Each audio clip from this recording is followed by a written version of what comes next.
He made it out of the walk-in. Good start. I just finished season 3.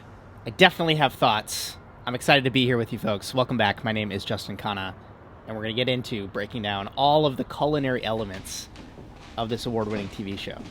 Carmen's got a really gnarly burn scar. I've talked in previous episodes and seasons about how, from knives and also burns, having different scars throughout your career. I haven't quite put a term to this or a language behind this, but as you start to progress and even as you work in different types of environments, what I'm calling this is the difference between an embarrassing burn and an honor burn. For better or for worse, there are certain kitchens and certain chefs who see cuts and burns as this is a badge of honor. I respect his writing a lot, and I'm not necessarily even saying he was saying this, but when Anthony Bourdain would write about the line cooks in New York in the mid-90s, there was absolutely this air of look at their forearms, look at their hands, look at their fingers. And what's most interesting to me about some of these physical representations of being a chef is it's often downstream of the habits and the behaviors that you have when you're in the kitchen. Bring it back to Anthony Bourdain for a second. He has this line in one of his books where he talks about going to shake the hand of a chef that he was working with, and he could just feel the callus on that that meaty section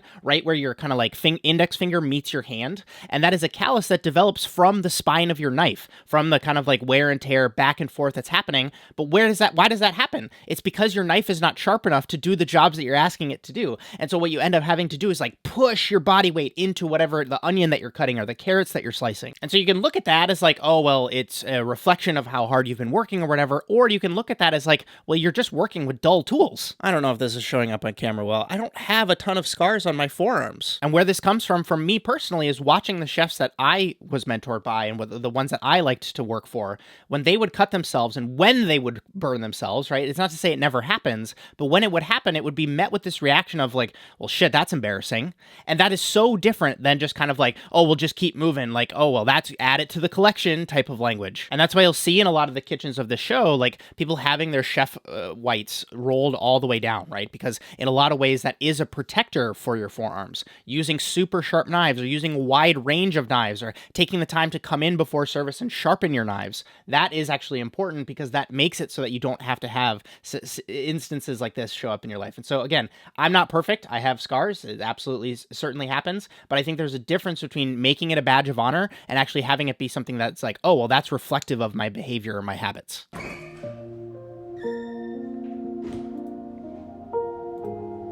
I hate that I instantly go into super analyzing mode when I'm watching this show because I just want to call out the details for you folks. This is also not a good feeling when obviously you had such a rough night being stuck in the walk-in the whole time, but then you come back in. I'm assuming this is the next day. It's hard for me to parse exactly when we are on the timeline here, but then to have, just stuff on, it's not clean. The dining room is still dirty and it's things are not put back. The stools are out of place. And it's just you as the owner coming in, or even as a manager, being able to come in and see, oh, the venue's not put back to order, or it's you can tell people were out late last night here. It's that doesn't give you a lot of confidence for your staff coming in the next day because you're oh, are people getting drunk here? You know what I mean? Those types of things. And little details that were forgotten. It's such a fine line, right? You spend so many hours at the restaurant and your coworkers are very much so the people that you socialize with the most. And so it's okay, after service, we want to sit, we want to maybe decompress, have a glass of wine together because I live 40 minutes from here, right? So I'm not going to ask you to come back to my place to have a drink together. We should just stay at the restaurant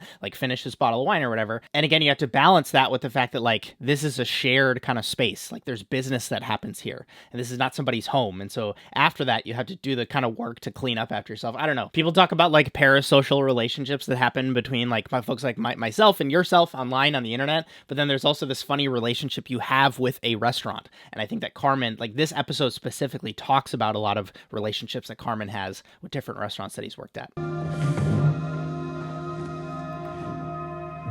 I think they're trying to portray this on screen here. I'll speak for myself personally. It's easier to create when you can have orderly thoughts. And to someone like Carmen, someone like myself, when you work in 3 Michelin star environments and you have so much pressure on yourself to have everything be in order, to be tidy, to be put together, to everything to be knolled on your station. It's those things that would normally just be something that someone could brush off, oh, it's just a wine glass on the table. Why are we worrying about that? That napkin's just there on the countertop. And it's no, it's not folded. It's like, no, that wine glass has like a stain, there's a ring on the table, and those little things start to bug you. And I think that can be really beneficial when you're in these environments, because it makes it so that you can call out all the little things that you need to fix, and you know exactly what you need to do. But in contexts like this, it turns into a prerequisite for Carmen, where he says, I can't start cooking, I can't start creating, can't start writing things down, I can't get these ideas out of my mind until I get the dining room in order. And so you see him coming in at this time, one, because there's not the people distractions of a gajillion questions coming, purveyors coming and giving orders, asking me to sign stuff, but then you also have the physical distraction of all of the stuff being removed, and let's reset and let's make it so that we can, again, have orderly thoughts while we create. Rage kick. You could just see it in this flashback, the French Laundry chef coat. It's the font. It is something that's so recognizable. That was my uniform on the day-to-day when I was a chef de partie. And what's maybe an interesting call out, a couple things, details here, is that everybody gets the French Laundry chef coat as part of their uniform, whether you're a commis or chef de partie, or regardless of what role you're in. But then once you get to sous chef, they will actually give you ones that are embroidered with your name on them. I don't know if that's still the case. When I was working there back in 2013, 2014, that's how it was done. And that was actually really nice, because it gave the ability for there to be kind of like this distinction between, you have achieved sous chef at the French Laundry, here's a chef coat with your name on it. We'll talk about the chronological implications of Carmen's resume in a second here, but I don't know when they're saying Carmen was at this flashback. This kind of maybe makes a little bit more sense, right? Like, they're not in the heat of service. He's not like plating something up when he has the chef coat unbuttoned. He's obviously like writing ideas down, but this is a very interesting kind of like trio of things that you will absolutely see at the French Laundry. So the first one is on the bottom here. This is the recipe binder. And so these are these kind of like, they're sheets of paper inside of plastic kind of like coverings that are inside of labeled binders that go into the chef's office. The chef's office is this tiny, tiny little room that's like, you know, the size of a phone booth, and it's right in front of the main pass at the French Laundry.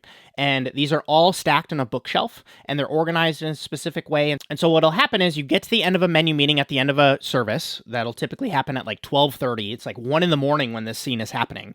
And Carmen has probably just been delegated to do something else for tomorrow. And so the sous chef will say, you have black olive puree on your menu tomorrow. And so now Carmen is like, okay, black olive puree, how do I make that? And the sous chef will say, oh, well, you need to grab the recipe book in the chef's office. And so what Carmen's doing is he's grabbed that recipe book down, and now he's writing it inside of his black moleskin notebook. I have mine up on the bookshelf. I'll grab it for you folks in a second, because I want to show you some of the things. Thirdly, the thing that completes the TKRG Thomas Keller Restaurant Group trio here of chefs standing at the pass writing a menu thing is the Pilot G2 pens. These are pens that like the office will actually purchase in mass. And so there's boxes and boxes of these, in addition to like Sharpies that are just at the restaurant. And so it's like, if you were to need a pen, it's like, it's just so natural for you to grab one of these. What is nice about these is the fact that it is like the one-hand operation. It clips so that the clip is relatively stable. Obviously, those do come off and they split at times, but it's also really nice to be able to see how much ink you have. And in both my times at the French Laundry and at Per Se, these were the pens I would use. But I actually ended up changing personally from using these pens for a couple of reasons. One, the waterproof notebooks that I've recommended on the channel, which have been hugely beneficial and, solve a lot of the problems that these moleskin notebooks have with them. These Pilot G2s don't work very well because they are like a gel ink. And so when I'm writing in those specifically, I'll typically use like more of a ballpoint style pen that has an ink that works well with that type of paper. Another thing with the ink, even when you're not writing on that type of paper, the ink takes a long time to dry, in my opinion, from these pens. And so you'll often have a lot of smudges on your stuff, and that's really, really frustrating. The last, and it seems like a nerdy detail to be talking about pens in the context of a food show, is the fact that these actually write kind of thick. I know that there's like all different weights when you get really nerdy into pen land. Shout out if you've been to Japan and gotten really, really cool pens. But you get to this place where you're writing with this, and the lines are just super, super thick. I actually have this one from Muji that is like a 0.38 pen. Does the pen that you use influence the food that you're going to produce? Absolutely not. This is like splitting hairs at this point. But when we're talking about everything being dialed in, the details being optimized, and just drawing it back to Carmen in this situation, when he is writing down things every single day, the prep list that he writes down, the set that he's doing for the next day, that is actually really, really important. So this is going to be the point in the night when Carmen is going to, again, write those recipes down, but then he's also going to know exactly what he needs to order, and he's going to have the opportunity to ask the sous chef questions. And that's actually really important, because typically, because the menu is changing, you have never executed this before. I've certainly been in exactly what Carmen's shoes are right now, where you just got delegated to do something. Sous chef has told you this is what your set's going to be for tomorrow, but you've never made it before. But what's really, really amazing about Thomas Keller's restaurants is that it is so operationally sound. Like, there's so much infrastructure here where you know that the recipe that you're getting has been documented. You know exactly how many, you need to ask little questions like, what times batch should I be making for tomorrow, chef? And this is what gives them the ability to change the menu every day. We're going to talk about that as we go on into what Carmen's trying to do. I'm guilty of this too. You folks should see my notes of the chicken scratch that I ended up writing as I was watching this season through the first time. But I think seeing the abysmal handwriting of Jeremy Allen White in the show is just so funny because I'll back up for a second. You see the beautiful drawings that he produces. And typically, like, this is like kind of a generalized statement, but people who are really good at other artistic mediums, painting, drawing, sketching, their handwriting is also really good. So like, I have a friend who has like one of the the watercolor paintings back here. Her handwriting is immaculate. Like, I loved working with her when we were doing menus together, because she would actually handwrite menus at some of the pop-ups that I would do, is because she was so good at all things artistic that her handwriting was also able to kind of like follow that same line of like beautiful to look at, which like I couldn't unsee once I saw like how he was handwriting. I always saw like when they would show him doing the art, the sketching part, I was like, oh, you're just tracing somebody else's art. They brought in an artist to potentially do these things. I don't necessarily know if Jeremy Allen White did the sketches, but like seeing his actual handwriting, I was like, oh, bro. And sometimes it's because of necessity, right? Like, if you have a sous chef sitting on the other side of the pass from you in this scene, and they're telling you something that you just need to write down super, super quickly, it's like that turns into something where you need to write down as fast as possible because you don't want to miss details. That's the reason mine is so bad in here, because like as things were happening in the show, I wanted to get through this quickly so I could get this video out for you folks. But again, speaking personally, I actually ended up changing my handwriting, my actual handwriting, when I started working at the French Laundry. And the reason behind that is because I wanted it to be something that like could help future Justin when I would look at the notes that I was writing for myself. And so what I would do is I would have like a pocket notebook that would stick in my back pocket of my black pants. And then that would be my scribbling stuff. And then my moleskin, I would actually transcribe that later on, either on my weekends or, you know, after a menu meeting, I would sit down and I would like write with slowness. Like I would patiently transcribe something from, you know, the abbreviations I would use and all those sorts of things into the actual permanent notebook that's going to, again, help future Justin down the road. Because you see in future scenes, it's like Marcus is going to ask Carmen, can I look at your notebook from this time? And it really practically matters when you're looking at something 7 years later and you're like, is that a 1 or a 7? We'll get to some more details and ultimately some like corrections that I have to make on Carmen's just like resume in a second here. But I wanted to call out this as an amazing example of good staging. And so this is Carmen staging at the French Laundry, and he's writing so much stuff down. He's taking the opportunity. He was given the recipe book of something, and he's writing stuff down. And just more than writing recipes, this is like he's writing down like individual techniques. You cut this in half and then in half again, right? Like there's a mousse base that he's talking about, and there's like a divider, and like all of these little like diagrams that you're going to draw for yourself is really, really beneficial. And so many people, because you're in this environment that is intimidating as all get out at a 3 Michelin star restaurant, you will prevent yourself from writing ideas down. And when the adrenaline subsides and when you're at home or you take the flight back to wherever you flew in from, you forget the stuff. And so it's like, if this is if this helps one person, it's like, please bring a notebook to your stage and please be writing things down. Please ask questions, because it's going to make it so that experience is calcified for you, and that can ultimately benefit you down the track, because you're already investing so much into an experience like this. Don't make it so that your ideas ultimately get lost in the ether. It's like, really set them in stone and write them down. This is how I know that the show went into the archives, because this, like the label maker that has the, you know, letter that presses through the tape to ultimately, like, that is actually a really old school. Give me a second. This is what mine looks like. You can even see that the elastic thing, I need to just like cut this off because this is not in its best condition. This is far past its prime. But this was my notebook when I was at the French Laundry. There's actually a slight difference that I actually really enjoy about this notebook. Shout out to Chef Phil Tessier. He was my sous chef when I was a commis at the French Laundry. And I think he either made the suggestion or he just like got all of us the moleskin address books. I need to be careful with hyperbolized statements here, but in the context of working as a chef de partie at the French Laundry, these moleskin address books are the best notebooks for that context, and I'll tell you why. Your tenure at a place like the French Laundry is going to include a progression across a myriad of different stations and seasons. You folks will have to let me know in the comments if this is too inside baseball, but I don't see anybody else talking about this. So at the French Laundry, the recipes and the components, if you're on entremet station and you get asked to make San Marzano tomato jam, it is not a restaurant where that is only relegated to that station, and that's the signature dish, and when you're on that station, you're going to bang this out every single day. It's actually a situation where if you go from entremet to fish station, you also might get asked to make San Marzano tomato jam at a future date. You have no idea when that's going to happen. And so what's interesting about the way that most recipe books work is that they work chronologically. And so you have at the start of your moleskin, you start writing what was happening to you when you were on entremet, and then as you get on fish station later, you start to update your recipes. What's detrimental there is that, again, at that future date, you need to go grab that tomato jam recipe. What's easier about these with the address book, because they have all 26 letters here, is that you have the ability to say, just flick to T, you open, and then there's your tomato jam recipe.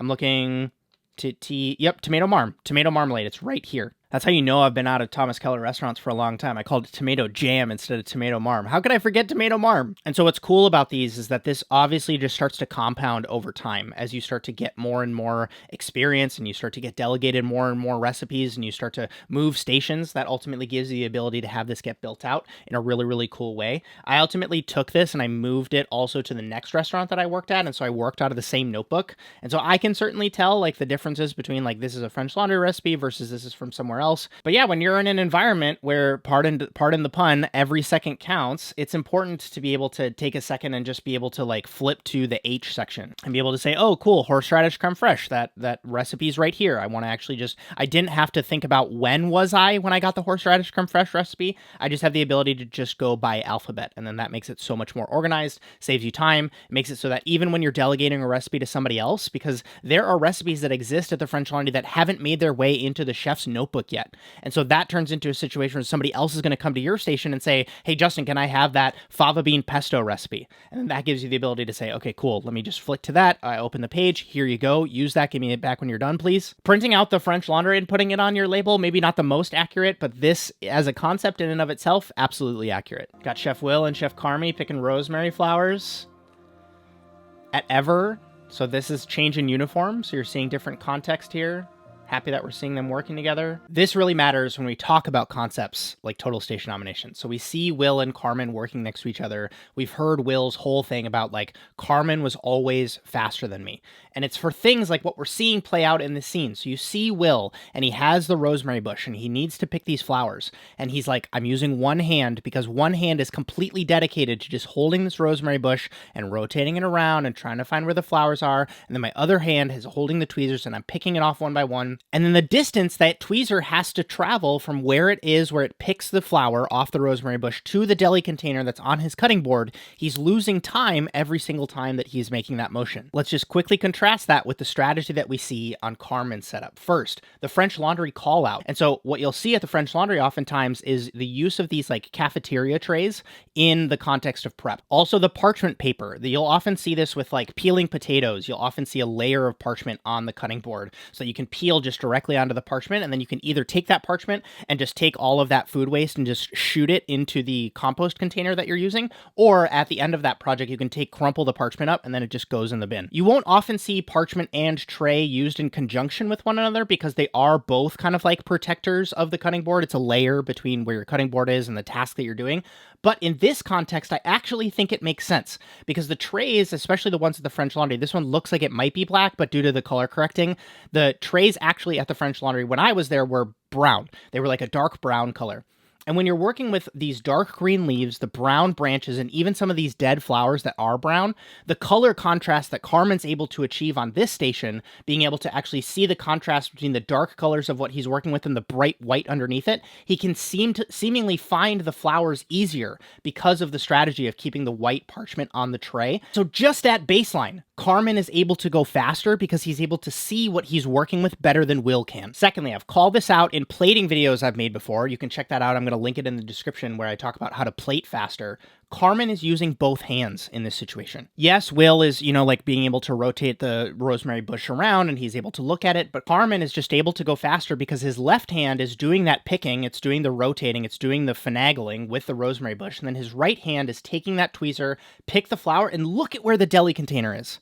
It's right next to the tray. He has like inches to travel, whereas Will has like a foot. Even the way that Carmen is working in batches probably in this tray. He's going to take a big handful of rosemary sprigs. He's going to put it on the tray. He's going to pick through the whole thing. When he's done, he's going to take that. He's going to move it and then on to the next one. Whereas Will is losing all this time where he's working sprig by sprig and he's finally getting it done. And then he sets the sprig down and then he has to go into the bag or the container or the tray, grab the next rosemary sprig and then on to the next one. Carmen is eliminating all of that back and forth time. It seems so silly, but when you look at the P Cambro that we're going to see in a hot second, that is the expression of that time savings. Just like added all the way at the end of a project when you get 90 minutes, 3 hours, 4 hours into a project. The difference is staggering. It's also like when you have these projects that are just like, I call these the processor projects, when it's like so tedious and it's so easy to drone on. If you have the ability to set up your station in the way that it keeps you focused, it makes it so that you can stay dialed in and you're going to get done with it faster. And regardless of where on the spectrum you land, if you're like, I really appreciate the tedious tasks, this stuff matters, I like to put all my stuff into it, that means that you can actually deliver a better product on that thing. And if you're the type of person that's like, F the tedious tasks, I want to move on to the next thing, it gives you the ability to show the person who delegated that to you that, hey, look, I'm better than being able to do this. I'm ready for more. Give me more. And you might be saying, Justin, if Carmen's doing it faster, why is a sous chef not coming over and telling Will to do it the same way that Carmen is doing it? And what I keep coming back to is, one, this might just be a portrayal on screen of the first time that Carmen unlocked this new strategy for this specific task. That very might be well what we're seeing. But I think that there's a really interesting line in a documentary all about the Sorcerer's Apprentice book that Lisa Abend wrote about Ferran Adria and his, a season at El Bulli, where Ferran says, he's talking about the context of, I think it's the milk skins, and he's saying something to the effect of, the person who's on that station knows how to do that task better than I can.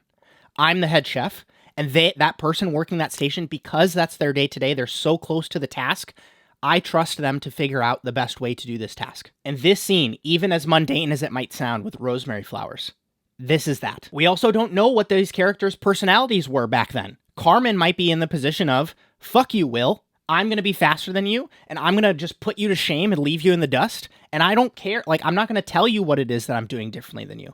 I'm going to make you think that we're both doing the same task, but I'm going to take up more space, I'm going to flare my elbows out, and I'm going to be the one to actually have a higher output than you, because I think my strategy is better. And Will might be in the case of, he might be a little bit more timid. He might be saying, well, the sous chef told us to do it this way. Carmen, you can do whatever you want, but I'm going to stick to what the sous chef told us to do because I don't want to get yelled at.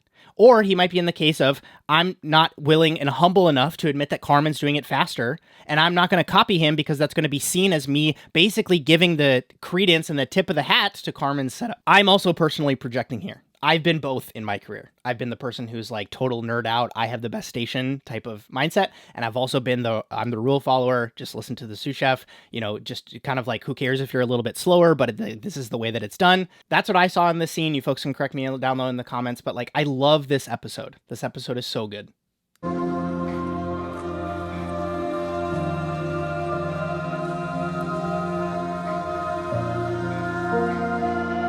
Call you tomorrow. Probably when I get there. Okay. Got everything you need? New York's got everything. It's so true, but also so false. I'm going to New York in like 3 days. I love New York. It's such a magical city with energy and people and concepts. And when you're at where Carmen's at in his career, New York has everything that you need. It has the ability to satisfy your ambition. It has the networking possibilities that you need. It has the ability to push you outside of your comfort zone. There's a lot that New York doesn't have. New York doesn't have Carmen's family. It doesn't have like stability. There's like so many dot points we could go through where it's like there is a trade-off that you're making at this point in your career. And again, I would never dissuade any of you from going off and trying to achieve your ambitions. I want people to talk about it from the sense of like, this is a season in my career where I'm going to go off and I'm going to do this. I'm going to push all my chips in. I'm going to focus as much as possible during this time. But then you're not going to be so dogmatic where you're going to like get tied to New York in this overly romantic way that's going to prevent you from actually making a change, or you're going to convince yourself that, again, New York has everything that I need, when in reality, it's like life happens elsewhere for a lot of us. And so we have the benefit of the scene of being able to look at this from a flashback perspective and have a little bit of hindsight bias here, where we have the ability to say, okay, cool, well, Carmen did actually come back home and he was able to be there for his family during the time when Mikey passed. And in a lot of ways, when you are leaving home, you need this level of conviction to be able to know that you're making a good choice, because otherwise you will get so paralyzed and you'll stay home. This is just cool because I loved in last season seeing Sid's dad support her in the way that she needed to be supported at that stage where he kind of made the transition to being like, yeah, you got this. Carmen having somebody in Nat in the ability to support him, I think is also really beneficial here. I also know that in previous seasons I've said Cat instead of Nat. It's definitely Nat. I don't know why that's like a brain fart for me sometimes when I say her name wrong. So correction, he works at Danielle.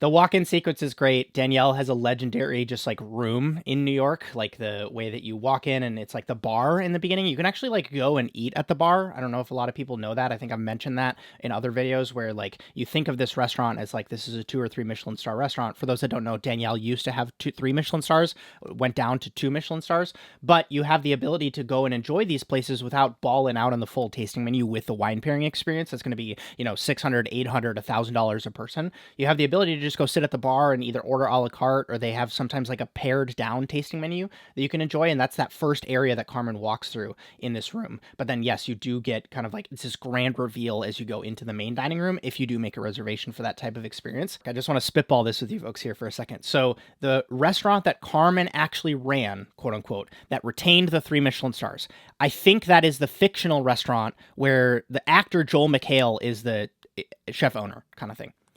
Danielle is a restaurant that he worked at prior, maybe, to that. And that happens all the time where Carmen will have worked in Danielle, and then when he either his time is up at Danielle or he's frustrated that he hasn't got a promotion yet, or maybe there's just no slots available for him at Danielle, he will either get poached by or he will apply to go work at another restaurant in New York. That happens all the time. Again, that restaurant is not quote unquote real. And this kind of breaks a lot of the stuff that we've talked about in previous episodes, where I have thought that the restaurant that they were trying to portray in episode 2 of season 1 was the French Laundry, but they actually go to the French Laundry in this season. So back to Carmen entering Danielle here. If this is his first day, this isn't typically how you would see it, where he's walking in the front door of the restaurant into the dining room. Sometimes that happens, but at this restaurant, there's probably going to be like in your email you get from the chef of like confirming your stage, you'll typically hear instructions for how to get into the restaurant, whether that's like a back door or through an alleyway or through an employee entrance. There's usually like you're not going into the dining room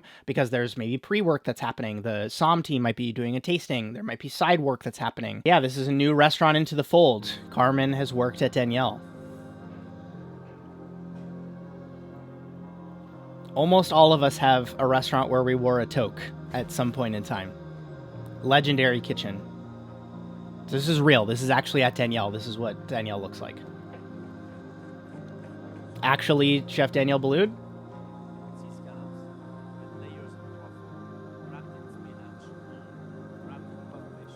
So they're showcasing multiple things at this flashback. It's not quite clear to me, correct me down low in the comments, what Carmen's role is at Danielle. I don't quite know Danielle's kitchen culture well enough to know if there's uniform differences that signify whether someone's a stage versus a chef de partie versus a sous chef.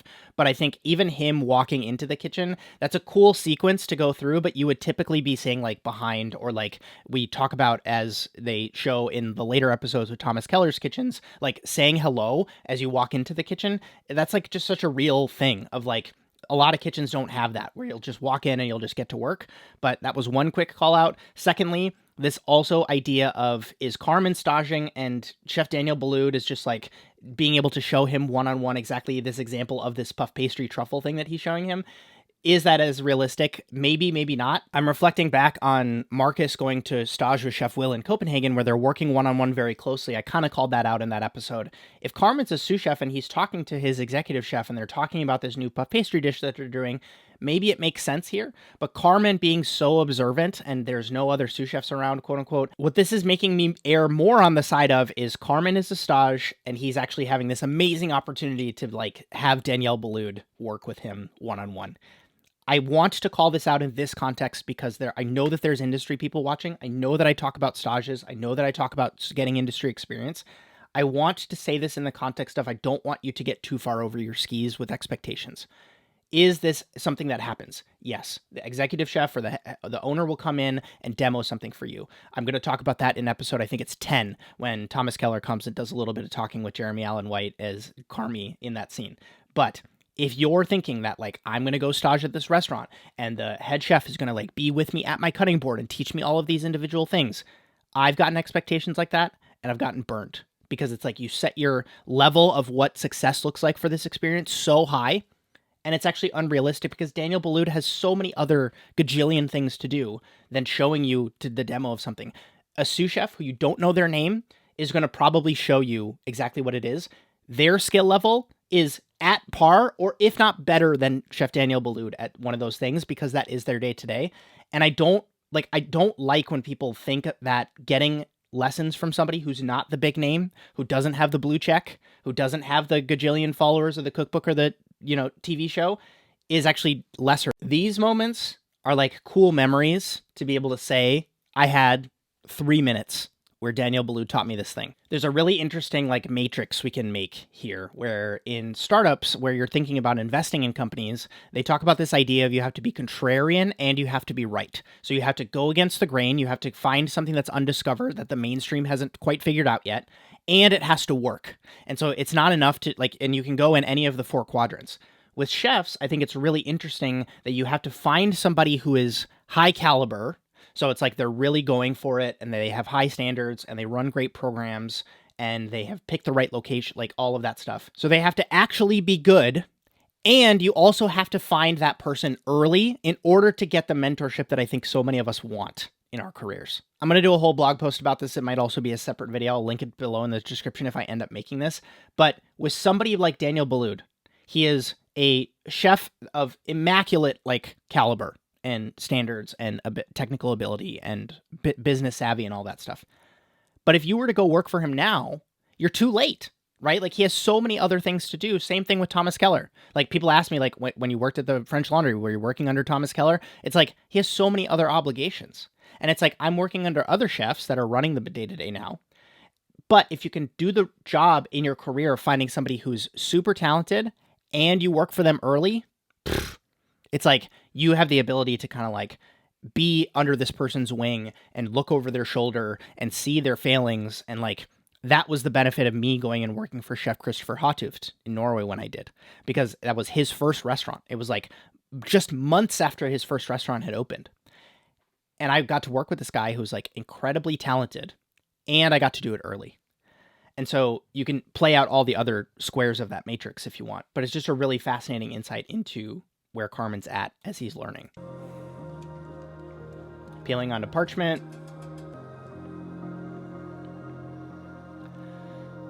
It's so real. The like so tired collapsing while you're wearing your clothes. All you want is your bed. That feeling. Yep, take my shoes off. Okay, we're at the point where I think that there are a handful of Franken restaurants here. So this is the Kitchenette Grace, Old Grace, which is a new restaurant in Chicago. The chefs are wearing a combination of the blue aprons that they do at the French Laundry in Per Se. They're wearing the toques, very much a la 11 Madison Park Danielle. And the executive or sous chefs are wearing the completely white aprons. This is a quote-unquote restaurant in New York where Carmen ran it, and he retained the 3 Michelin stars here. So I'm just putting a pin in that as we're talking about all these experiences. It's way too many components. Basically made nachos. You want to add another fucking sauce? At the risk of making a nachos pun here, we are layering concepts and experiences from other episodes and context from different restaurants here. Okay, I really want to spend a second talking about this because I don't think I've gone enough in depth about this in previous episodes. So, Chef Joel, I'm going to call him Chef Joel because Joel McHale plays him. I'm sure I'm going to correct myself in a future episode when I figure out what his actual name is, if he does actually have a name. But when he talks about repeating ingredients, he uses it in the context of dill. And so if there's another dish that has dill on that tasting menu, what a lot of restaurants do, I'm really not trying to call anybody out here because there's practicalities that you have to think about in your business. But if you're the type of place that is going to have potato 4 places on your menu, you'll most often see that in a la carte restaurants. In a tasting menu context, you'll see it more often than not on like crutch ingredients. So it's like, again, potato's a great example where it's like the first canapé that you have is a potato chip. And then the third dish on the menu has like a potato mousse. And then the fourth, kind of like dish on the tasting menu with the lobster has like potato dauphinoise. It's like potato is something that has so many different applications and contexts and uses that it can become this thing where you get to the end of that tasting menu and you're like, man, we've had potato 4 times. We've had tomato 8 different ways. And there's a little bit of unreasonable hospitality here where you're saying, I've decided that I'm going to take beet, and this is the best way that I know how to prepare this beet, and I hope you enjoy it. But then the next course, we're actually going to move to something else. And we're going to show you the range that I have in all these different techniques and ability to use ingredients and tie flavors together. Secondly, on this idea of subtraction, one of the best chefs I've seen do like building in public or writing about this was Chef Dave Barron, who is in the show, executive sous chef, I think, or chef de cuisine of Alinea. Then he went to go open a restaurant called Dialogue in Santa Monica in California. And now he has a restaurant called Postuli, which has a Michelin star. And he was writing about when he had Dialogue, which was this really tiny tasting menu counter spot. He had this idea of like 3 component dishes. So it's like protein, garnish, sauce. Was like, if you can distill your dish down to that, there's this idea of not hiding behind things. Where if you need to add, again, 2 sauces like Carmen had on that, where he had the puree and then he had the little dollop and then he had the oil on the inside of it, that is in a lot of ways compensatory because you're insecure as a chef, where it's like, well, I don't necessarily think that either this ingredient is up to snuff or my ability to technically execute on this is really good, or I just want to overwhelm people with multiple things where it's like there's so much happening here that I think it kind of, takes away. And part of it is probably Dave Barron's experience in working at a place like Alinea, where they had the infamous dish of lamb 86, where there was 86 different components to this whole thing. Where I do want to push back is I disagree with this word as being the thing that you're trying to think about as you're doing your dish creation stuff. I'm starting to collect a wait list for my next educational product, which is, I'm calling it satisfying dish creation, because I want it to be this idea of you actually get to the end of a process of creating something and you are satisfied, your guests are satisfied, your team is satisfied. Like there's something to, when you really nail it, it is the satisfying feeling. And so if you want insights into that, there's a sign up link down low in the description. I would love to just kind of like, again, I'm going to be taking a group of beta testers through this whole thing. But anyways, the idea that I come back to are 2 words. One that's really helpful for me as I'm thinking about writing my menus is decide. So decide is this idea of it, the etymological history of it is actually thinking about cutting something off. So incision, right? Like you're cutting, decide. So it's like you're saying, is it going to be lamb or is it going to be calotte, right? And you're going to say, pick one or the other. I think about this idea of like a Tinder thing of ingredients where you're presenting yourself with these options, or you're flipping your way through a cookbook and you're saying, no, not that. Yes, that. Do I want it to be hot or do I want it to be cold? Do I want it to have this viscosity or this one? And you're kind of like, you're making decisions. It's better than subtract, in my opinion. And it's also this idea of, okay, subtract. What do I subtract? Because it's like, if you look at the dish that Carmen just had, where it's like, okay, subtract things, got it, take the fish off. And it's like, whoa, wait. Like, you picked the wrong thing to subtract. And so in order to subtract, you have to make a decision. And so it's like one layer below subtracting is decision making. And so if we can get better at decision making, in my opinion, dishes come out better. And if that doesn't end up really resonating with you, the other one that really, really helps me is being in like an editor mindset more so than a creative mindset. And so a lot of people have talked about this idea of you want to kind of make and thrash, Seth Godin calls it, where you're like throwing ideas at the wall, you're doing the whiteboard session, and then you kind of want to take a step back and you want to be in the editor mindset then. And you want to be able to take a look at the idea that you have and you want to edit it down. Writers talk about this, where it's like they'll write a bunch of ideas on the page. They start with 10,000 words, and then they either bring in an editor, or if they're a really good editor themselves, they can get it down to 6,000 words. And it's like, you don't want to subtract, because subtracting is not a satisfying conclusion. If you've made a good decision, or if you've edited this properly, then you can just kind of like let your shoulders go down, and you could be like, yeah, I'm satisfied with where this is. But if you're only thinking about subtracting, you get to this, in my opinion, really unsatisfying place where you're looking at the thing and you're just like, what else can I subtract from this? Like, it's never enough. And this is going to speak to different people. If you need to be told to subtract in your thing, and then it resonates and it helps you, get to a place where you're more satisfied with the dishes that you're creating, run with it. Again, would love to get into a conversation in the comments, but this is one line that I actually disagreed with in this scene. Fix the walk-in.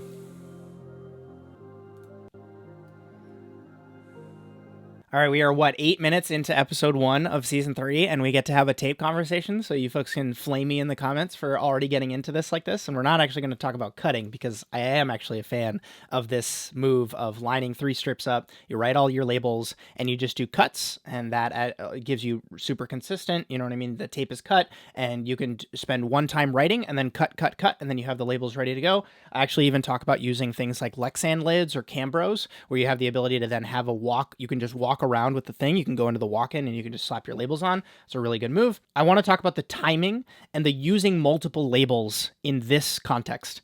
You folks, again, can correct me in the comments. I think there's maybe a reason I've never seen this at the restaurants that I've worked at, is because I think it is an example of like, you're going above and beyond in a way that's actually not practical or providing utility. And so what you'll normally see, I'm going to throw an example up here on screen, is like item, date, initial. That all 3 of these have practical utility. And so you'll have this idea of snap peas and May 24th and JK. What does that say? JK being my initials. That is, this is the item, this is who put it away, and this is the date that we received it, is typically how it will go in these types of environments where you're using tape to label things in the walk-in. The reason that I don't think I've seen this in any of the kitchens that I've worked in is because why use 3 tapes instead of 1? It's like you're tripling the amount of time that you're spending on this thing. 2, it's like, what does 10:29 in the morning tell me about this Wagyu that is important information? Because if it's when we received it, it's like, okay, again, I want you to answer this question in the comments for me, because like, I don't know, like even the way he's writing these, they're 2 minutes apart. It's like, that's even not accurate, because it's like, you did not receive the Wagyu 2 minutes apart from the snap peas, right? Because the purveyor who gave you both of these things is probably different. And so what you'll often see with timings on labels is if this Wagyu went into the oven, and it's probably not Wagyu in an oven, but you folks know what I'm talking about, or like in a circulator. It's like, if this short rib went into a circulator at 10:29 a.m., that's useful information, because it's like, if this is a 8-hour, 12-hour, 36-hour sous vide session on the short rib, it's like, I need to know when that went in. That's valuable for me. You often will see it, though, condensed onto one label, because also when we're talking about things in the walk-in a la the snap peas, there's never probably an instance where you're going to take just one of these labels off and leave the other one. I think that's what people will often push back on when I'm talking about stuff like this of, well, Justin, you want the snap peas to stay on the Lexan container, but the date might change. And it's like, no, it actually won't. Because by the time you get to the end of that container of snap peas, it's like you're getting new snap peas in. You're either consolidating that container down and you're writing a new label, or it's like you're taking something and you're adding it to something else, and you actually want to know, no, these are the snap peas from the 24th, and we actually got new snap peas on the 27th, and I want to relabel that container accordingly. So what we're seeing with Carmen, where he's reorganizing his cookbook shelf and he's scrubbing things down and he's relabeling the walk-in. Those are all very real things that chefs do, where it's a little bit of like Stephen Pressfield's The Resistance. You need to get, he talks about this in the context of authors, where he's like, I need to water my plant. I can't write my new novel. I have to water my plants first. Or I have to do this laundry, or I have to clean the bathroom, or it's like all those things are just things that are getting in the way of you doing your creative work. So I kind of get that, where he's like, I need to over-optimize this thing because I'm insecure about the dishes that we're serving. That's very real. But at the same time, the way that he's doing it, of being too over-analytical, this is something that will frustrate you in the team, because you'll say, okay, all chefs, I need everybody to be labeling their stuff with the time that you last touched it, or something arbitrary and useless. And then how long does that last? It lasts 3 days. And then someone was like either in the weeds or they're too swamped or they just forgot about it because it's not quite yet a habit. And then all of a sudden it falls off the rails and you're not doing it anymore. I think we see that way more often where then we see this actually being adhered to in a professional kitchen. The hand-carved neon's sign is dope. I read Now Negotiables. I don't know if anybody else did either. Back in the French Laundry kitchen. Classic dressing chickens.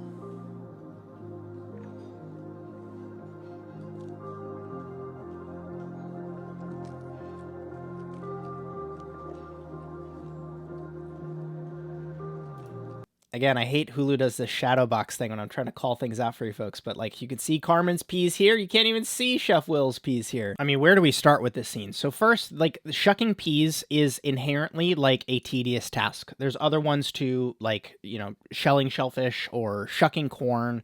It's one of those tasks where like, yes, you could put somebody in a corner and have them do 6 hours of this thing. Or you can see how they're doing it in this kitchen where like everybody just grabs a setup and we all slam this out for 45 minutes and then peas for the week are done. Might be an example of this. Like peeling shallots. I remember when I stashed at WD-50, we would peel garlic like the night before so that all the stations coming in the next day would have like peeled garlic for their station, and peeled shallots we would do for them as well. And there's all layers in between where like I remember when I was a commis at the French Laundry, when I would get paired up, 2 commis branch off and you guys are going to shuck the peas together and you guys just stand there next to one another. And it is absolutely this dynamic where it doesn't matter how tall you are, doesn't really matter where you grew up. It's like a direct level of sense of urgency and, again, desire and like skill. Like there is a skill you can develop to shucking peas. You can see it here where it's like if you hold it and you crack the shell just right, maybe you can get all of the peas to go on one side of the shell, and then you can actually take another thumb and just roll them all out into your Cambro container. Or if someone's really nervous and they're like their hands are shaking and they're like all of a sudden they take the pea pod and they split it open and they drop the pea into the Cambro. That's wasted seconds where you have to go pick that pea pod up and then you crack it open. That's why I love this idea of like your repertoire, is because every single one of these tasks and moments in your career, it builds upon itself. And it's shown here in the micro of at this restaurant, at this time, at this specific vegetable with this task. It was like I was shelling peas, but it rolls up into this macro of like your fine motor skills. And it's your ability to like finesse something in a delicate way. Like that is a skill. And you can see it playing out on screen here, where there's a difference in results between 2 people. Another thing to call out that you see at this level of restaurant, and I talk about this with my students, is the use of containers. And so it's not a situation where there's pea pods all over the place and they're strewn about and there's some on the floor and there's some on the cutting board. It's this very articulated distinction and separation between, okay, these are unfinished peas. These are the peas that I'm shucking into right now. And then these are the pea pods that are finished. I'm just so glad that we got a flashback of this in this season, because we heard Will talk about it in season 2, but to see it portrayed in season 3 is just, I love this stuff. Yeah, it's one of those moments. Okay. Again, this darn shadow box. I'll put an image up on screen here so you folks can see what I'm talking about here. But this like sliced nectarine or peach here on the cutting board, that might have been a sous chef coming up to this chef's cutting board and showing him an example of the next task. And he's saving that demo for the next thing. I talk about, again, this in the program, is like, this is super important because you need to be able to have a visual, tangible example of what it is that your next task is going to be. It's like, that might have seemed like a little throwaway thing, but once these peas are done, this chef is probably going to go into that next task. Again, kind of Franken restaurant. This is at Ever in Chicago. Chef Terry here is not the head chef of Ever. Dave Barron is not the chef de cuisine or sous chef of Ever, but he is, in this case, portraying it on screen. Chef Dave Barron is actually fundamental here because he was one of the first, like, in real life kitchen experiences that Jeremy Allen White, the actor who plays Carmen, had in training up to actually execute for this show at Dave Barron's restaurant in Santa Monica called Postuli. And so it's cool that they actually like give him like a on-screen shout out in this case. Again, he was known as the kind of right-hand man of Chef Grant Achatz for a while at Alinea. And yeah, this is what happens. You get noticed for your performance and your skill set and your urgency and your ability to focus in these types of environments. I'm going to be honest, kind of messy execution. I know I've been on the Comey side. You get the jobs that are often the messier jobs because they don't want the chef de parties getting their chef whites all covered in blood orange juice. But it is one of those instances where, like, if you're doing this task over and over again, you only get your one set of chef whites for the day. You might actually come up with a strategy for this task where the first press that is like the messier one, where you're kind of like splitting all those cells and you don't have the plunger quite covering up the juice that's going to come out from the top of the juicer, where like that part is slower, and then you're actually going to go in a more kind of like forceful way that is a little bit faster towards the bottom to make sure that you're not getting so messy as you're doing this task. That might be how you actually evolve into doing this task more cleanly. I'm just saying it in this context that it might be kind of frowned upon to actually get done with a project like this and have splotches all over your chef jacket. So it's like at this point where you'd probably see a little bit more forcefulness. So you'd go at the beginning, you'd go a little bit slow, crack all of the cells open, and then ultimately get it to where you're actually shielded from that, and then you'd go all the way down. I have actually even seen people go one step further than this, and you'll make like a plastic wrap shield for whatever it is that you're doing, because you know that it's inherently messy. And so to save yourself the, again, cleanup time down the road and the ultimate messiness of getting yourself all dirty, you'll make like a shield around what it is that you're doing. You can get these really contrived kind of setups, but it is actually providing utility to you in the moment. Again, talking about the station strategy setup flow that we have here, you have Will cutting the blood oranges in half. He's moving those to a container. Amazing. Now Carmen, within arm's reach, he has the ability to grab that half of an orange, put it in, he juices it, and then the finished pith section goes into this container using an appropriately sized deli, and then that's going into a finished Cambro at the end. And then that ultimately makes it so that they can flow through this with as little mess on the station as possible. When the task is done, they take the container, it goes into the compost bin. They might take this and strain it one more time. Because there are so many deliverables that are due, this is how tasks get done in this type of kitchen. Now to me, it looks like they've transitioned into service. Faster, please, chef. Chef. Let's fucking go, yeah? They've changed aprons. Chef, let's fucking go. Got it. Thank you, chef. Chefs, quiet. I think we've covered quiet kitchens before. You folks will have to correct me in the comments, but just to quickly touch on it, I think that the benefit of being able to like have it be less chaotic than more just kind of like yelling and screaming. If you've ever been at a party and it starts out with like 4 people, and then all of a sudden 8 people come, and then 12 people come, and then because of the combination of like the music going and more people start talking, the volume in the place goes up, so it's harder to hear somebody, so you have to talk louder in order for the person, and then all of a sudden you get to this point where everything's so loud, and it's like, it's only because we've all been talking in this way that if we all just kind of took it down a volume level, we wouldn't have to be screaming at each other. And I think you can have the same thing in kitchens, where if everything is super quiet, and you can actually hear the food. There's actually a real benefit that I have when I was like deep in my pop-up days. I was like very much so a no music, no real talking type of environment when I would do the prepping by myself, because I was actually too poor to be able to afford help, so I would do a lot of the prep on my own, and then I would just hire people to come in and help me for service. And so when I was prepping, I liked it being quiet, because if something was burning or if something boiled over, if I had music blasting, or if a gajillion conversations were happening around me, it would be like I would actually lose out on the results that I was executing on. And so I get a lot of value on the food prep side of having quiet kitchens happen, but on the conversation side, you can also get a lot of benefit from you and I can actually just say, hey chef, can you hand me that Cambro, please? Which is actually better than having to raise your voice and that gets taken out of context and somebody has to scream back at you. Chef Grant Achatz, the one that Dave Barron worked for, was one of the bigger kind of proponents of like completely quiet kitchens. I remember my stage at Alinea, it was like I was taken aback just by how true they are on the absolute silence when you're working. I think that gets taken a little bit too far in that context, where like you're a little bit too afraid to speak up, or the open communication is not flowing enough. And so I much more gravitate towards kind of like more on the quiet side for sure, but like complete silence and quiet is like, I think that there's a lot of downsides that come from that, versus the like completely rowdy and over expressive kitchen, I think also has its downsides. And so I try to fall somewhere in the middle when I'm working.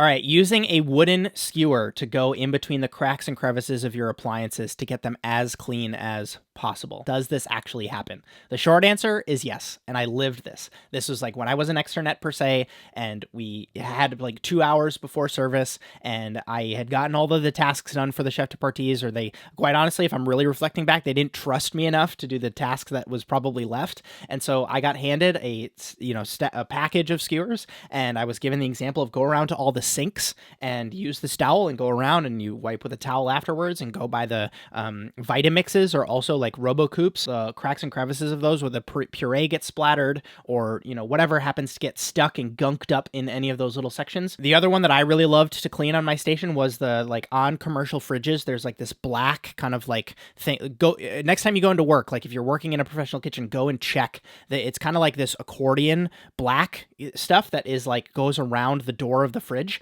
And because of when sauces spill or even when you're like when soap or salt or like any powders get gunked up into that stuff. And so when I would once a week I would clean my station on my fridge using like a wooden dowel. You can also do it with like a bench scraper. So you can take a bench scraper and go into that stuff and kind of get if you have a thin enough bench scraper, you can get the stuff gunk out. And so me confirming that this actually happens in professional kitchens leads me into a bit of a rant, if you will. I'm coming out with this episode reasonably early enough where not everybody has seen season 3 in its entirety. Do I have qualms with this season? Absolutely. I'm going to get into those. But I have seen on previous seasons of The Bear, chefs, food writers, people coming out on the internet and saying that certain things in the show, they do not happen in professional kitchens. And I get to like reflecting on my experience, what I've had happen in different restaurants that I've worked in and roles that I've had. And I'm like, it absolutely does happen. Just because it didn't happen to you doesn't mean that it didn't happen in the industry at large.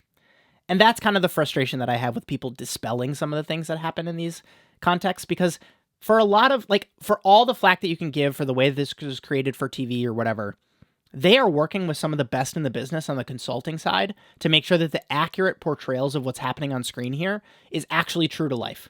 And so they've brought in even more heavy hitters with season 3. Again, is it always warranted? I get to the place of like people talking about the yelling and screaming and the like calling you a piece of shit at the pass. It's like, I've had that happen to me. And so, again, does it need to happen? Does it always, like, is it a good reflection of what happens in our industry? Like, I don't know. But does it happen? Yes, it absolutely does. And this is another example of like the cleanliness standards are over and above what you've ever experienced anywhere else in your life.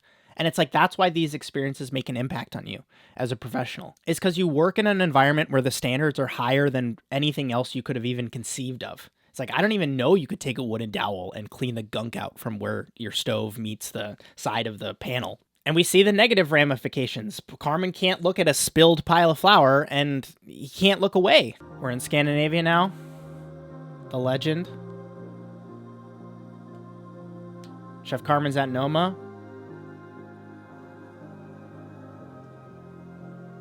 Had the same feeling when I got to meet Chef Renee, living that foraging life. French Laundry Garden. I'm going rapid fire here for you folks.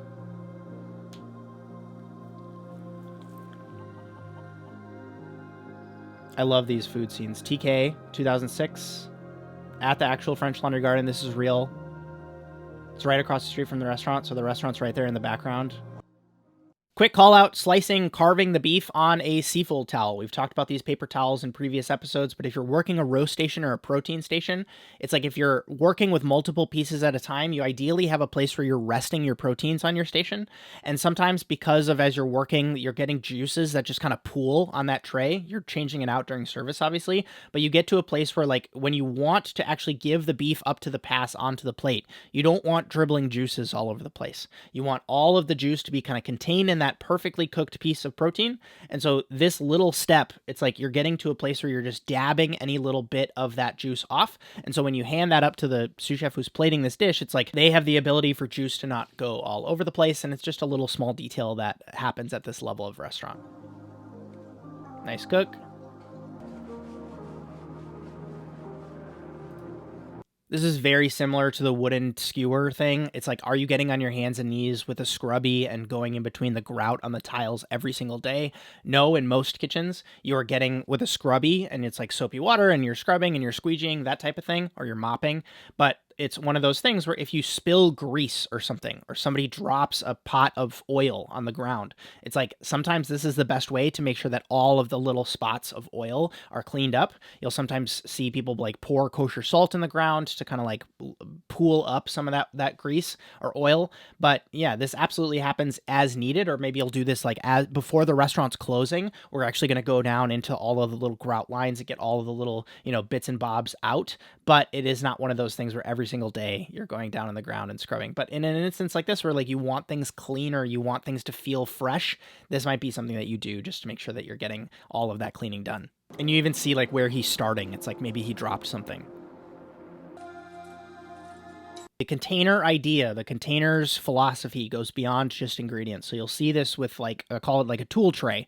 So it's like all of your utensils and your knives and your fish scaler and your tweezers and your spatulas, they go on a either like half metal sheet tray, quarter sheet tray, either a plastic like cafeteria tray that's lined with like a towel most cases.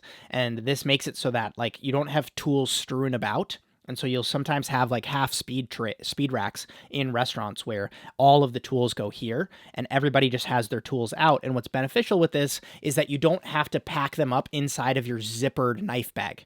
And so that makes it so that like, okay, you're done with the fish scaler, you pop it on the tray, and next morning when you come and you need to scale the fish again, you can just pull the tray out, grab your thing, and then you can go.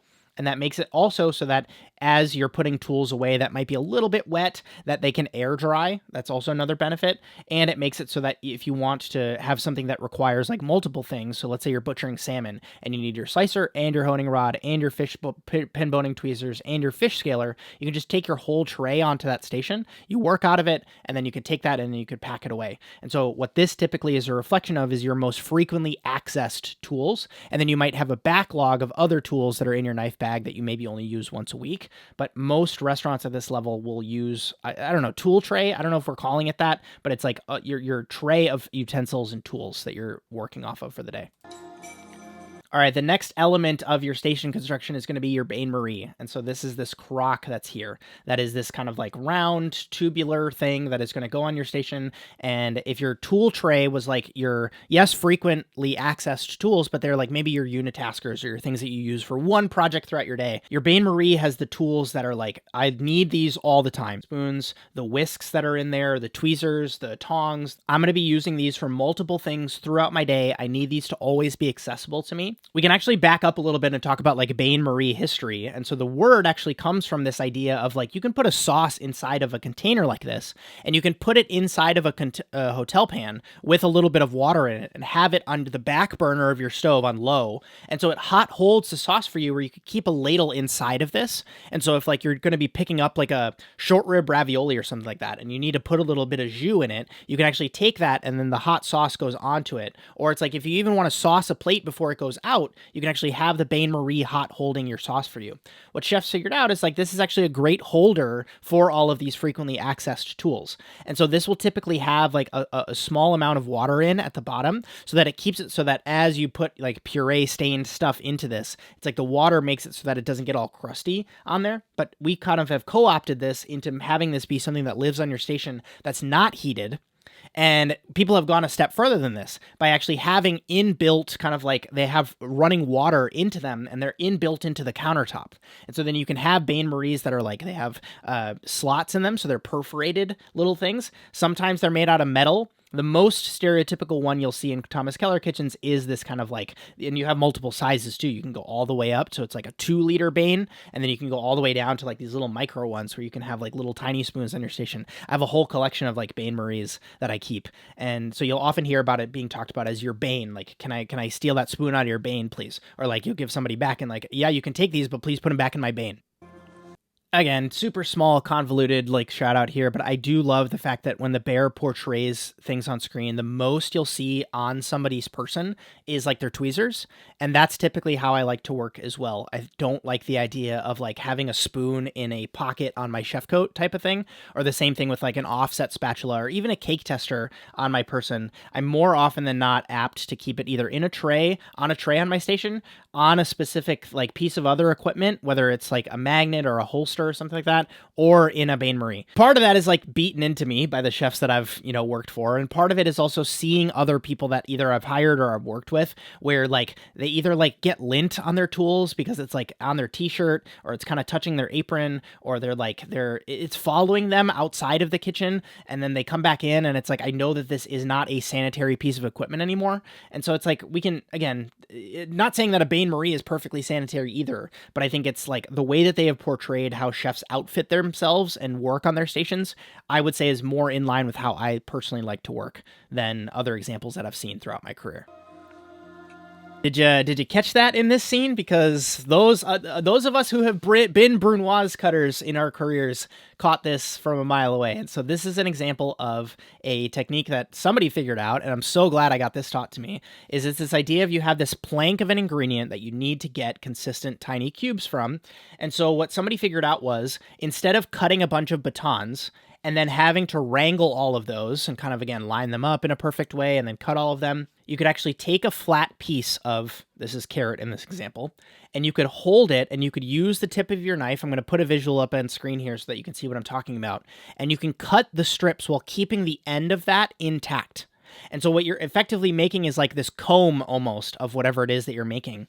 And then it's all held together by the ingredient at the very end. You take that plank and then you can turn it, rotate it, and then everything is lined up in a way where you can just go down and you can make your brunoise or your dice or whatever it is. It kind of falls apart where you go up into like medium dice territory. But like for brunoise, this is amazing for an ingredient like carrot, like celery root, like turnip, where this is actually conducive to working like this. You can use a mandolin to get your pieces, and then you can turn it and then have that all be together, and then ultimately you're making it so that your brunoise is consistent and you're wasting less time wrangling your batons. And this is important in the context of this dish that Carmen is prepping, which is the mirepoix broth.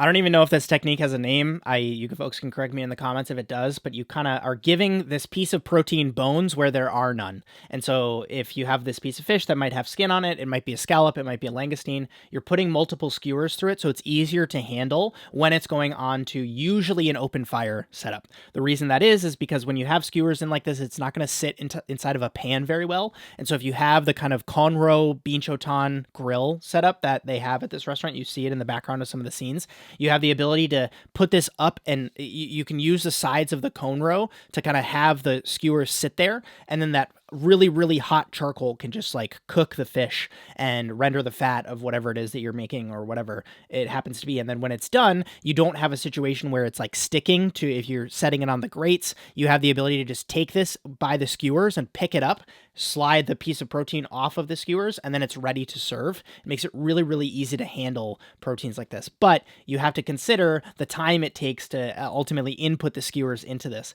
If you get really fast like this, I used to have to do this for langoustines for an open fire station that I was working. You get to the point where you can ultimately have the touch, the finesse to hold two skewers. You hold a piece of protein and it's in one fluid motion. You skewer your langoustine. And it's like, you can just do that down the line. It's like, okay, I'm picking up 6 langoustines. It's like skewer, skewer, skewer, skewer, skewer. And then it's like grill, grill, grill, grill, grill. And then you pull off and remove, remove, remove, remove. And then you pass up the tray and then it's ready to go. Blanching. I think most of you know about blanching. Ask me in the comments if you have questions. Couple call outs in this scene of just beautiful sauces and purees in their respective pots. So the first is this tiny spelling mistake of veloute of squash velouté in this pot.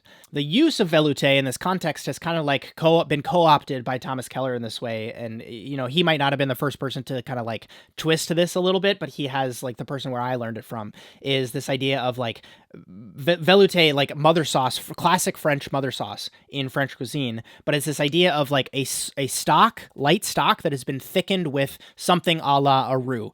And he basically takes it and expands it as to like the consistency of a velouté, and that is like this like very light and kind of creamy, and it kind of like just coats the back of a spoon. Like it's a great sauce.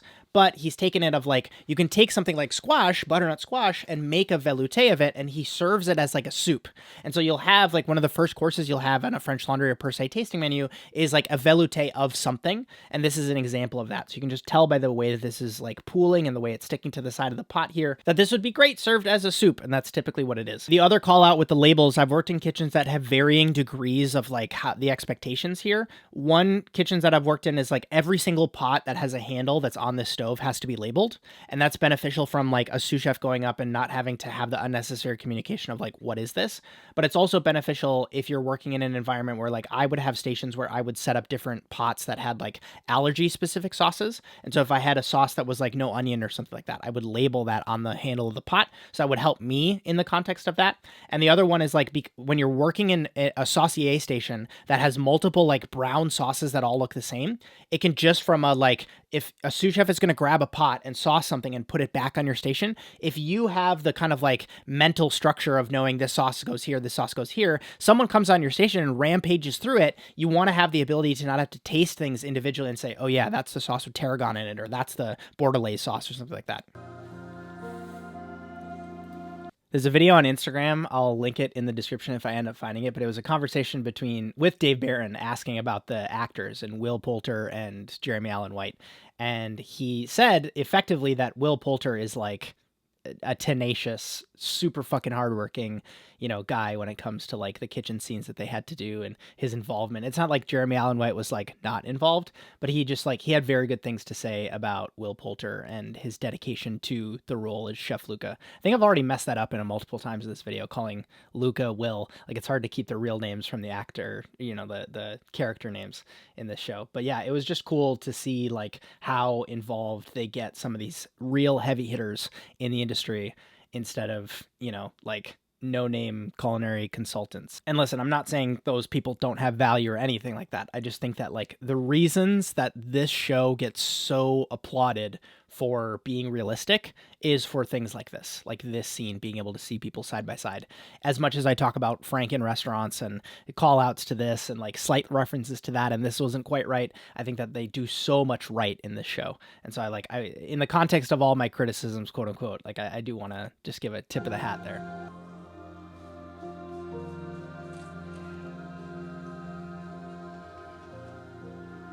Five more seconds on these, Chef.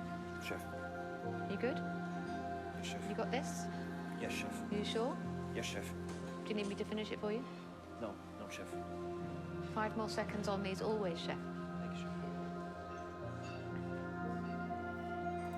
Man, I know it didn't seem like it, but I have so many things there. So the first one is, like a tactical line cook thing, which is like this idea of protein is king. And so you see the way that this dish is plated up, where the purees are there, and the little shucked peas are there, and the curls are there, and the flowers are there. The only two things that are missing from this plate is beef and sauce. And in the context of plating up in service, that is absolutely how things have to get prioritized, because the margin of error that you have on a piece of protein, or the skin that forms on a sauce on a plate, is so tight and narrow compared to if you were to take a photograph of these peas 6 minutes apart, they're like effectively the same. Like it would be very difficult to discern the difference between and that's why things get pre-plated. And so in these types of service environments, this is how it will play out.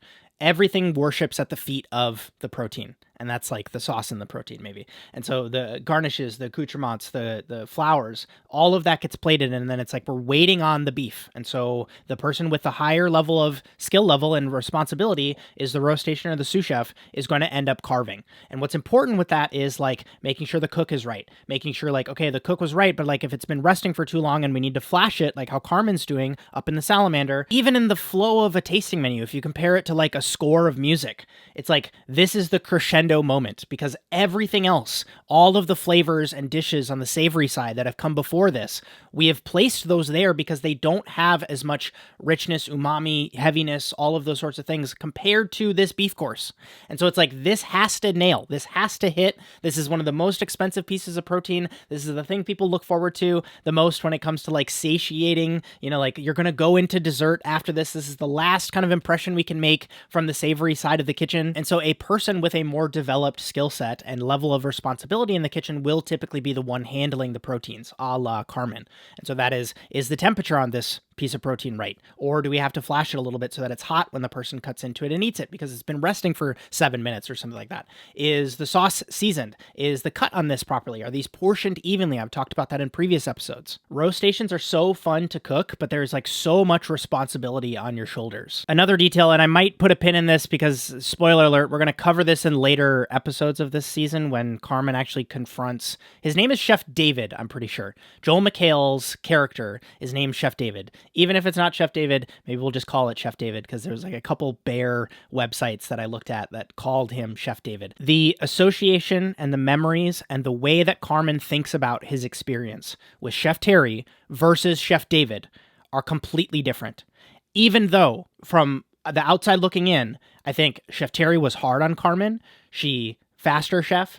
Do you want me to do this for you? Like, there's this element of condescending, kind of like, you're not good enough, that Chef Terry is pushing on Carmen. To me, it is absolutely clear as day why there's a difference.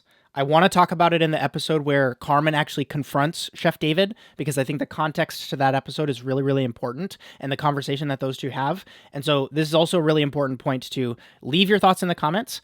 Or I have a community post on the channel where I talk about the fact that, you know, when this episode goes live, blah, blah, blah, blah, leave your questions. It would be really beneficial for me if in that post or in the comments down below, if you could put E and then the episode. So E7:, and then you can ask your question, because then that will help me be able to go through and like filter in my YouTube kind of like dashboard, my YouTube studio dashboard, so that I'm getting your questions answered as we go into future episodes. That is ultimately going to dictate the publishing schedule for this. And I want you folks as the audience to have the ability to kind of like ask your questions. We haven't had the ability to always do this. And I know that I speedrunned this season because I wanted to get this, at least this episode out for you folks, but not everybody has finished this by the time that I'm publishing this. So if you have questions, those are the places to leave them. Leave the episode so that I have context, and then I will make sure that I'm answering your questions and even giving little call out, comment, you know, visuals on screen here as you folks are asking questions throughout the season.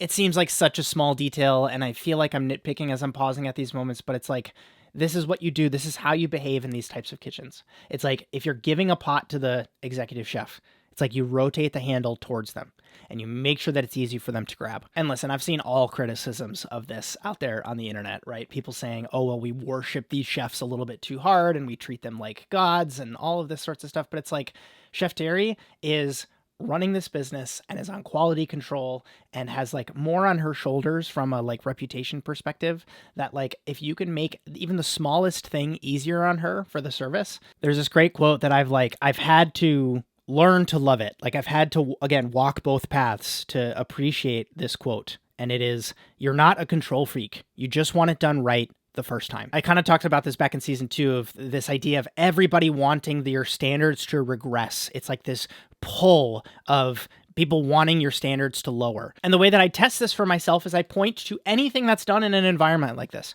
Why do we do it this way? Why do you double shuck the peas? Why do you triple strain the sauce? Why do you cut the beef this, way? Why do you make sure that every single piece is like, every single thing all the way down can be reduced to, okay, well, let's just make a cheeseburger. And it's like, well, you throw your hands up and you say these places might as well not exist because it's not worth it. And I think that practicality test of that, like 3 pieces of tape on a container of produce is a great reflection of the other side of this, where it's like, yeah, it's another detail and it's over and above, but it's like, it's not providing any utility to anybody. Carmen rotating this pot around to Chef Terry is actually like, hey, chef, I respect you. This sauce is ready. Please, like, sauce this. I don't know. I'm even having trouble putting this into words. Like, respect is maybe not enough. Like, it's like, I'm caring for you as my boss. You know what I mean? In the hope that you will reciprocate that to me a little bit. Like, I've had that feeling at certain times in my career. Keep the spoon, chef. Spoon gift. Goosebumps. Very real tiny detail of you'll take a clean green scrubby and you will clean the vegetables and the roots and tubers that you're working with. I think we see him do it with carrots and turnips in this scene.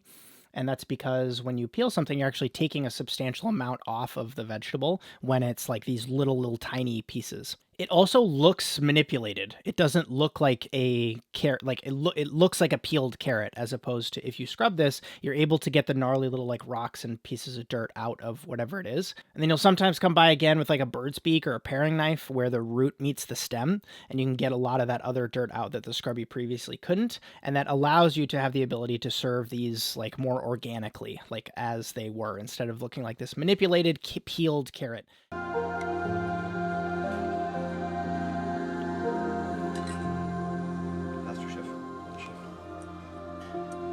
Finish that for you, Chef? No, Chef.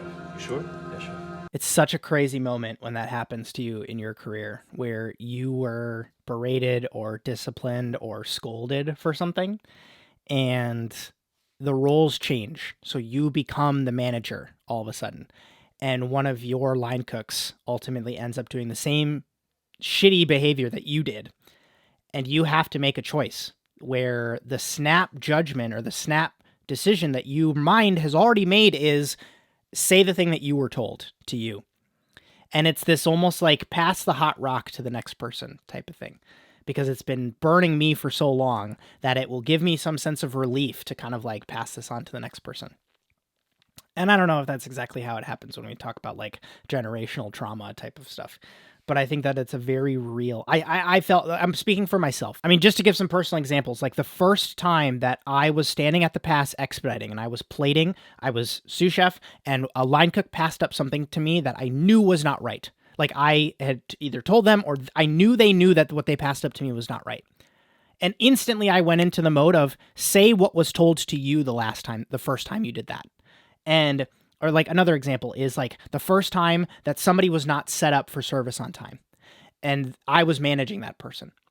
And I had to take a step back and say like, this can end with you. Like you can be the last person that this happened to. And I had to tell myself like, you can go into decision-making mode and go above what your lower, idols would probably want to pull you down into and really ask yourself like, what is the appropriate response in this situation?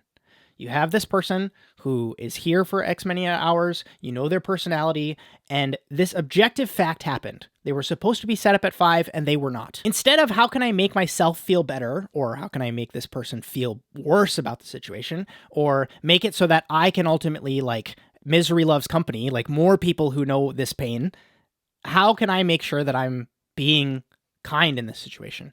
I talk about in the program to find, like, there's always an opportunity to find the kind. And I'm not perfect with this. I have to fight against this to make sure that I'm not falling into this, like, this greased groove that already exists where something didn't happen or something's not quite right. I know how to react to this in a way that my, boss reacted to me. But again, having gone through this and seeing how this plays out, I see both sides of it. I don't know. What I hope with the few examples that I can point to of successfully deploying this in my own personal life and in professional life, I hope it can serve as an example for folks that like, it doesn't have to be this way, or maybe like we can do better as a collective. The hard part about it is that it's hard. It's not the easiest route. The easiest route is the path of least resistance. I know how to respond in this because this is how I was treated. That's the easy way. I don't know. If you have thoughts on this, please let me know in the comments. I'd always love to get in a conversation. I think the reason that this French Laundry scene was so short, this is them presenting staff meal, is because the French Laundry is open 7 days a week. And some of these other restaurants are not. I love that they showed staff meal, by the way.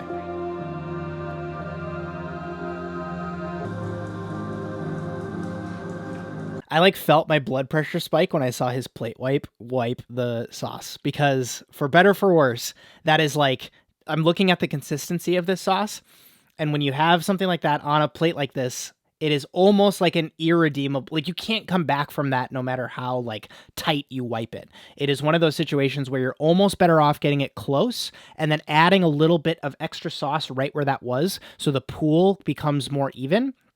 because it's very hard to make that still a consistent, organic looking. I only did this once. Looking at the number of plates he's picking up, where it's just 2, and everything else is so non-complex on this dish, it would almost be better for him to just pull up another plate. Like if this was me standing at the pass, you just pull up another plate and you ask for the sauce back, and you just offset spatula the fish and the garnish 1, 2, because you could do that in 2 quick motions based on how this is assembled. And then you could just re-sauce the plate and then it can go out, versus what I see. I talking directly to younger Justin here, I would have grab another plate wipe, really try to ride the line. You're rotating the plate as you're holding the wipe there. You can get super, super close, but it's not going to be quite right.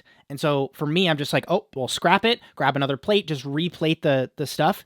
And if it's in a plate warmer and it's accessible and it's right there and nothing else relies on what the components are here, it's just such an easier way to bail yourself out.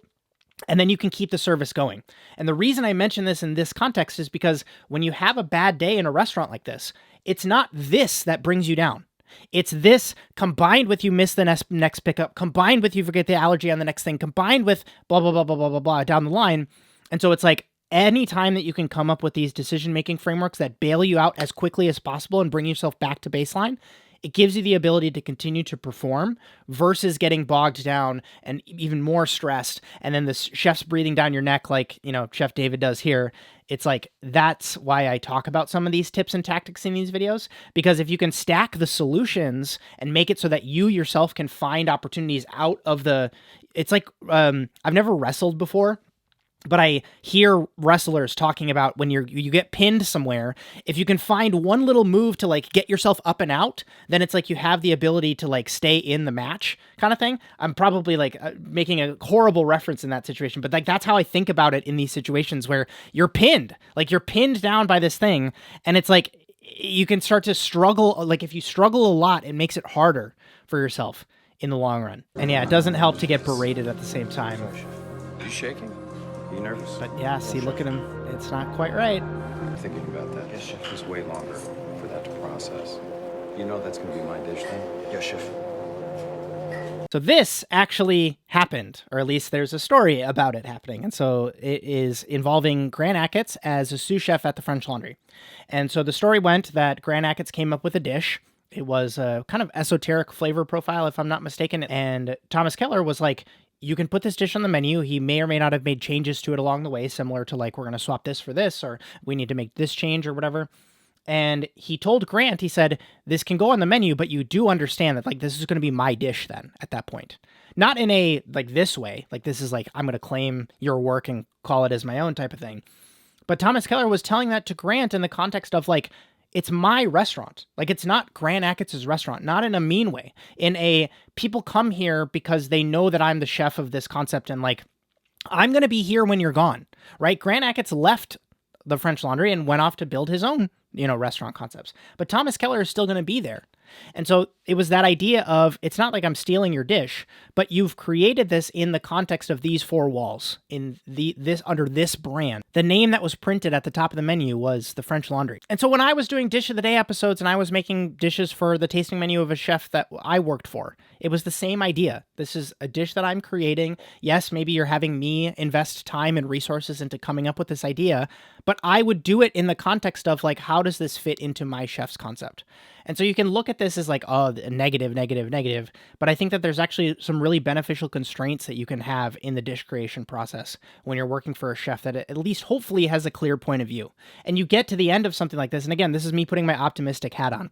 You go to the end of this and you're okay, you can update your knowledge on how this chef likes to think about ingredients with fish, for example, where oh, this person really likes fennel on fish dishes. And then you can take that and the next time that you present a dish, you can maybe present an iteration of that. Another little tiny detail there, you noticed him kind of I call it fluffing at the end of the deli container there. That is when you're taking a spoon and you're actively kind of lifting the puree up and then you're dropping it and lifting and dropping and kind of pressing it up against the side of the deli container. That's removing air bubbles. And that's so when you go to take that spoon and actually do the dollop, it is its own smooth, there's no, again, pockets that have shown inside of that dollop that you're doing. Soubise is like a sauce that's typically made with like onions that are not sweated all the way out. So it's like a white onion sauce. And so to have this with fennel in it as well, it's kind of like fennel oxidizes. And so you kind of have that color that has kind of affected this in a way. But you can see Carmen like fluffing the fennel soubise. I don't know if there's a better way to, describe that, but that's how I think about it when I'm like, fluff the puree is what I tell myself as I'm plating dishes like this. And then he cleans it off. A little bit of a, kind of like tongue on that puree, which wasn't the prettiest, but he'll probably like nestle in that fish there. Again, not quite right. Went from probably 6 components down to 4. And again, that's the problem. When you're thinking subtract, subtract, subtract, it's not always the best. So it all builds. Your repertoire kind of culminates, and you get to a point when you feel ready. The French Laundry and Okay, so with all this information, one of the most valuable takeaways from this episode is Carmen's actual quote-unquote resume that at least includes like the big chapter markers.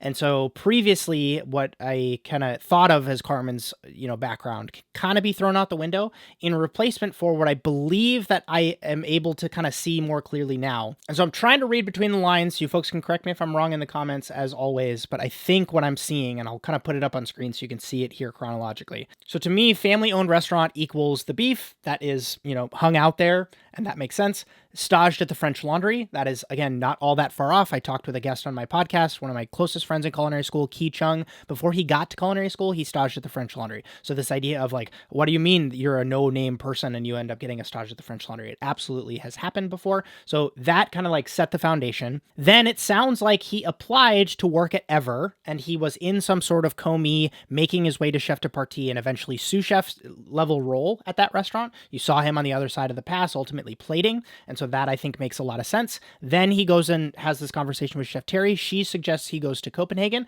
That was absolutely what happened when I did my stage at Noma. That's also the story again of how Grant Achatz ultimately went to Spain to go stage at El Bulli. And so that is also something where one chef connects you to the next chef, or even if it's a little tiny opportunity, that's how that happens. Then upon returning back to Chicago, it sounds like Carmen made the decision, I'm going to go to New York. He goes to New York and works at Danielle. He works as a chef de partie under Chef Daniel Boulud, gets a little bit of those skills, and then he ultimately goes and works at, again, this Franken restaurant that is like set in Chicago, but it's supposed to be the best restaurant in New York, and it is Chef David's restaurant.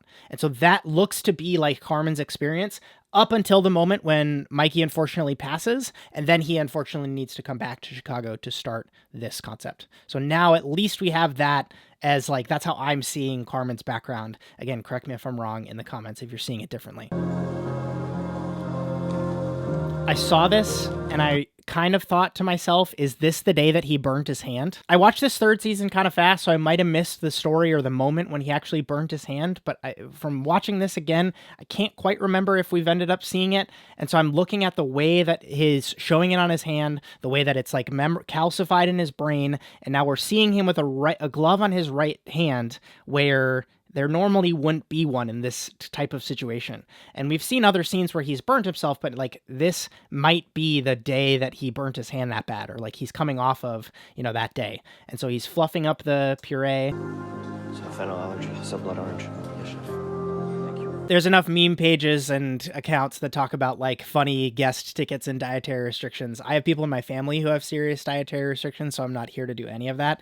But there is something to like the main dietary restrictions and allergies that people need to be aware of as you go into cooking at this level, especially if you're kind of like making accommodations for things like that. As with anything, law of large numbers, there are going to be people who do actually have allergic reactions to fennel, and that very well might be the case here. To me, this is an instance of Carmen wanted to serve his dish that he was working on to a solo diner, who we're going to see who that is in a second here, but it is one of those situations where I have a whole video on the channel talking about food allergies and how I like to approach it and how I think about it, but you'll often see when people are allergic to one thing. So like I'll have people, I've had guests at, either dinners that I've been a part of or during service at a restaurant that I've worked at, where it's like, I'm just allergic to shallots. And it's one of those funny things where you probably had a bad experience where something else in a shallot dish that you had previously ultimately got you sick. And because you're just trying to be on the safe side, you're telling yourself, I'm allergic to shallots. When in reality, most people who are, like total alliums, the allium family, so garlic, onions, shallots, those are all off limits for this person. And that's like a true allergy. In this type of restaurant, people don't like to call it an aversion because it is sometimes interpreted as like, oh, this guest is just a picky eater. Like, this guest doesn't like fennel. Oh, that's cute. Like, we're not going to change the whole dish to accommodate that. It's cooked down in the sauce or something like that. You're not even going to be able to tell that there's fennel in this. But it's like, if you tell people, and it goes on both sides in the communication front. Restaurants don't always communicate what is in every single little thing, which then gets guests to be a little bit more apprehensive, and it causes this whole back and forth dynamic that is just like, guests don't want to say aversion because certain chefs will just kind of like brush them off and poo-poo that. And so then all of a sudden everything's an allergy, and you need to be super, super serious of this because you don't want to send somebody to the hospital. And this is in the dining room at Danielle, it looks like. Also quickly mention, like, I don't really talk about the food that much in this show. And part of it is because I know it needs to be shot for TV. And so I know that there's a little bit of element of like, there needs to be some stability to these because the camera needs to be the one who's actually consuming this food, not necessarily a real human or a real guest. But also, this is just coming from, I'll talk about it in a future video if you guys want to see it. I'm not about to put this restaurant on blast, but I had an experience. I'll throw a couple of the dishes up on screen here. And it is a experience I had. It was a a la carte menu. So we ordered a bunch of different stuff off their menu. They do have a tasting menu. And looking at some of these dishes and presentations, nothing really looks off, does it? Like, it doesn't look like there's anything wrong with any of these plate ups. There was a lot wrong. Like, just complete lack of seasoning, textures were wrong, difficult to eat, flavors didn't meld correctly, ratios of certain things were wrong. And so that's one of the funny things about like even other chefs' food. It's like, I'm not the type of person who's going to go on and say like, this restaurant is amazing before I've really eaten there. Think about this a lot, this idea of when you're consuming food content, when you're watching a food video or looking at food photos, you're only getting sight and sound covered of your 5 senses. And so by definition, you're only getting 40% of the way there. And so until I've had the ability to not just see it and hear it, but taste it, smell it, feel it, that gives me the ability to actually speak in an informed way about this execution of whatever this carrot tart is. Because that to me is like where the rubber ultimately meets the road, is it's like all this work and all this technique and all this ingredient sourcing and all this time prepping and plating. It's like, if you ask me to evaluate this, I'm only going to be operating at 40%. And so that's why I don't often talk about the food when I do these breakdowns. It looks cool. How's it taste though? It's really hard to be proud of your own food. That's what we're seeing with Carmen here. I fall into the same trap. If you have questions for the other 9 episodes of this show, I have a community post linked down low in the description, or you can leave it in a comment on this episode. And again, just say E7 or E3 and then colon, and then write your question out. I would love to continue and have you folks participate as I build out the breakdowns for this season. I will have those coming up in the coming weeks. It is ultimately like, I wanted to get this episode out. It is one of the longest episodes. Full transparency as we get to the end of this, for the people who stayed until the end, this was my favorite episode of this season. It's not to say that there weren't great moments coming out of other episodes, but the way that they constructed giving so much information in a way that it wasn't like dialogue between 2 characters type of episode, I thought this was a very interesting format for a TV episode to follow. The way that they covered all the intricate details and they portrayed everything so cool, and like they had the little cameos from all of these people that like, hey, look who that is. It was really, really interesting to see that this portrayed in this way. My name is Justin Khanna. I hope you have a good one.